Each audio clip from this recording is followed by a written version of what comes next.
Hello అందరికీ ఎలా ఉన్నారు? నేనైతే చాలా బాగున్నాను. Welcome back to our YouTube channel DD diaries.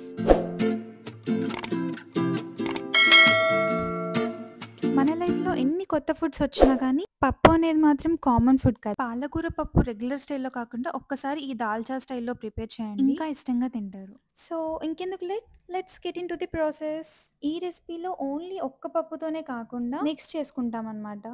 ఇక్కడ నేను కందిపప్పు, పెసరపప్పు అండ్ ఎర్రపప్పు 3 సేమ్ క్వాంటిటీ తీసుకొని నానబెట్టుకున్నాననమాట. ఒక హాఫ్ అన్ అవర్ నానితే సరిపోతుంది. దీంట్లో తగినన్ని వాటర్, ఉప్పు, పసుపు వేసి ఇలా మెత్తగా ఉడికించుకోవాలి. ఈ కన్సిస్టెన్సీలోకి రావాలి పప్పు అనేది. పప్పు అనేది మళ్ళీ మనం మెదిపేలాగా కాకుండా ఆల్రెడీ ఇలా మెత్తగా అయిపోయి ఉండాలి. దీనికి ఒక 3 విజిల్స్ వస్తే సరిపోతుంది. సో మనకి పప్పు ఇలా బాగా ఉడికింది కదా, మనం నెక్స్ట్ ప్రాసెస్‌లోకి వెళ్ళిపోదాం.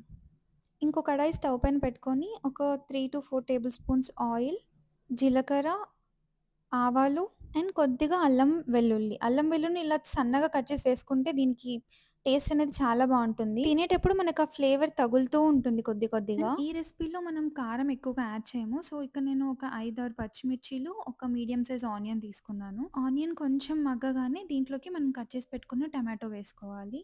కొద్దిగా పసుపు, తగినంత ఉప్పు అండ్ కొద్దిగా కారం. ఒక టేబుల్ స్పూన్ ధనియాల పొడి, పావు table spoon garam masala.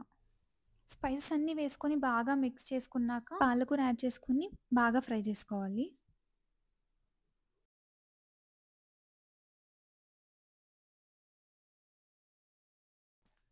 So ఇట్లా కలుపుతూ మంచిగా ఫ్రై చేసుకున్నాక దీంట్లోకి మనం ముందుగా బాయిల్ చేసుకున్న పప్పును యాడ్ చేసుకుందాం.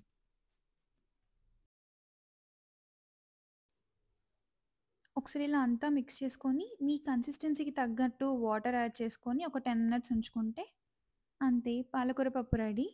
ఈ ప్రాసెస్ అంతా అయిపోయాక లాస్ట్‌లో తాలింపు వేసుకోవాలి దీనికి. చూసారా, పప్పు కంప్లీట్‌గా పేస్ట్ అవ్వకుండా ఆర్ పలుకులుగా ఉండకుండా ఈ కన్సిస్టెన్సీలో ఉంటే టేస్ట్ చాలా బావుంటుంది. అండ్ దీంట్లోకి వేసుకునే తాలింపుకి కూడా ఆయిల్ కాకుండా ఘీ యూజ్ చేస్తే టేస్ట్ ఇంకా బావుంటుంది. నేను ఘీలో పోపు గింజలు, ఎండుమిర్చి, కరివేపాకు ఇవి యాడ్ చేసుకున్నాను. సో ఎంతో టేస్టీగా ఉండే ఈ దాల్చా పాలక్ పప్పు రెడీ. సో దీన్ని ఇలా హాట్‌గా పూరీలోకి, చపాతీలోకి ఆర్ రైస్‌లోకి ఎలా సర్వ్ చేసుకున్నా టేస్ట్ చాలా బావుంటుంది.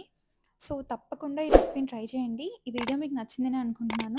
Don't forget to like, share and subscribe to DD diaries. By by.